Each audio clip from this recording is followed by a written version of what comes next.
Hello friends, હું છું કુલ। ચાલો આજે આપણે તહેવારો વિશે જાણીએ। દિવાળી,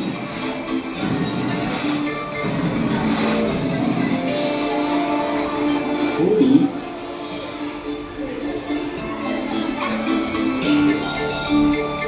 નવરાત્રી,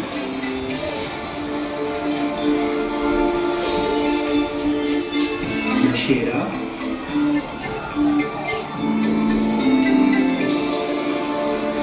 ગણેશ ચતુર્થી,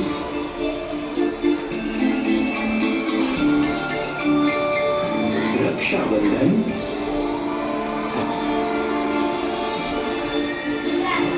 મકર સંક્રાંતિ,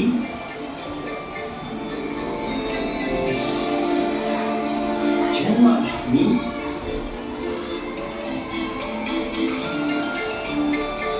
મહાશિવરાત્રી,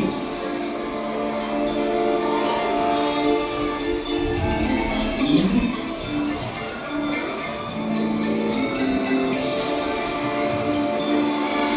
ક્રિસમસ,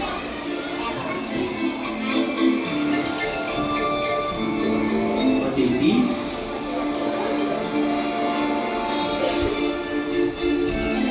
26 જાન્યુઆરી ગણતંત્ર દિવસ, 15 ઓગસ્ટ સ્વતંત્રતા દિવસ, 2 ઓક્ટોબર ગાંધી જયંતિ। ભારત તહેવારોનો દેશ કહેવાય છે।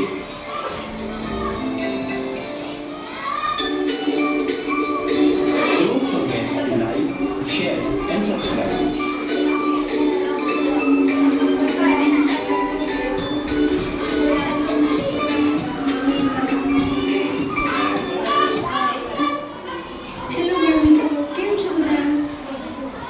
ચાલો જુઓ, તહેવારો વિશે સાંભળ્યું ને બધાએ? કયા કયા તહેવારોની વાત થઈ? આંગળી ઊંચી કરો, કયા કયા તહેવારોની વાત થઈ? ચાલો બોલો, કયો તહેવાર? ગુજરાતના તહેવારો, કયો તહેવાર? એક તહેવાર બોલો। મકર સંક્રાંતિ। ચાલો, મકર સંક્રાંતિમાં આપણે શું કરીએ છીએ? પતંગ ઉડાવીએ, બરોબર? સૂર્ય જ્યારે મકર રાશિમાં પ્રવેશે ત્યારે આ મકર સંક્રાંતિનો તહેવાર ઉજવવામાં આવે છે। ચલો, ત્યાર પછી બીજો કયો તહેવાર બોલો? 15મી ઓગસ્ટ, બરોબર? આપણા રાષ્ટ્રીય તહેવારો છે। 15મી ઓગસ્ટ, 26મી જાન્યુઆરી, ત્યારે આપણે શું કરીએ છીએ? 15મી ઓગસ્ટે રાષ્ટ્રધ્વજ ફરકાવીએ, બરોબર? 15મી ઓગસ્ટે આપણો ભારત દેશ આઝાદ થયો હતો।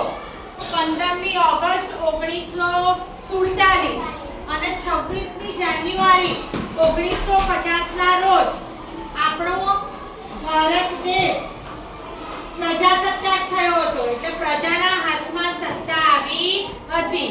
અને બીજો કયો રાષ્ટ્રીય તહેવાર ઉજવીએ છીએ? રાષ્ટ્રીય તહેવાર ગાંધી જયંતિ। ગાંધી જયંતિ કીધું ને તમને, બરોબર? તો રાષ્ટ્રીય તહેવાર કયા કયા થયા બોલો છો બધા? 15મી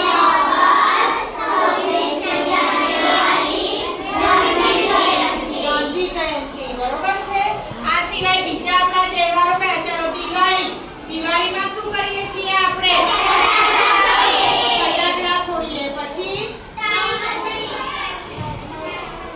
ફટાકડા ફોડીએ, નવા નવા કપડાં પહેરીએ ને, નવું વર્ષ હોય ત્યારે, અને સરસ મજાની વાનગીઓ મમ્મી બનાવે ને, રંગોળી પૂરીએ સરસ, અને ઘરને પણ દિવાળી પહેલા સાફ સફાઈ કરીને શણગારીએ। તો દિવાળી એ આપણા હિન્દુઓનું નવું વર્ષ કહેવાય। ચાલો, ત્યાર પછી કયો તહેવાર છે? બોલો,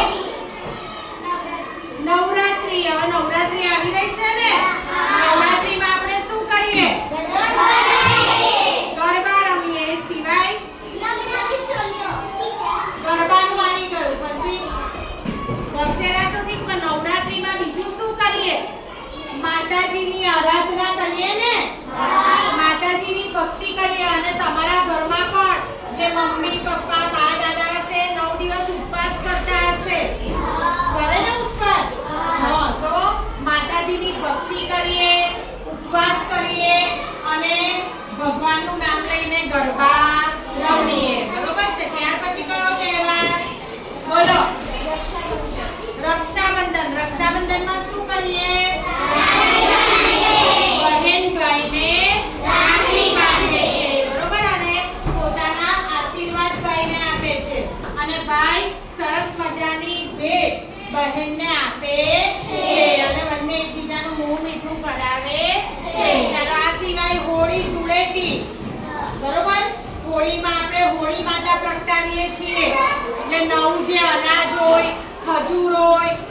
નવરાત્રી હોળીનું પૂજન કરીએ છીએ આપણે. અને ધૂળેટીમાં શું કરો છો? રંગોથી રમો છો. ચાલો આ સિવાય કયો તહેવાર રહ્યો? ક્રિસમસ. Very good. ક્રિસમસ એ ખ્રિસ્તીઓનું નવું વર્ષ. નાતાલ, જેમ આપણે દિવાળીમાં નવું વર્ષ ઉજવીએ નવા કપડાં પહેરીને, એવી રીતે એ લોકો પણ એમના જે કંઈક પ્રભુ હોય, ઈસુ હોય, એમની ભક્તિ કરે અને નવું વર્ષ ઉજવે. ત્યાર પછી દશેરા આવી ગયું. નવરાત્રી પછી દશેરા. એમાં આપણે રાવણનું દહન કરીએ છીએ અને પાપ ઉપર શેનો? પુણ્યનો વિજય, સારા કામોનો વિજય, જીત આપણે મનાવીએ. આ સિવાય જન્માષ્ટમી. જન્માષ્ટમીમાં શું કરીએ? મટકી ફોડીએ છીએ, બરોબર છે. અને કૃષ્ણ ભગવાનની ભક્તિ કરીએ, કૃષ્ણ ભગવાનનો જન્મદિવસ ઉજવીએ. ચાલો મુસલમાનોનો કયો તહેવાર? ઈદમાં એ લોકો શું કરે છે? નમાજ પડે, નવા કપડાં પહેરીને એકબીજાના ગળે લાગે, બરોબર, માલિકની બંદગી કરે, એવું બધું કરે ને. તો દરેક ધર્મના લોકો પોતાનો તહેવાર ઉજવે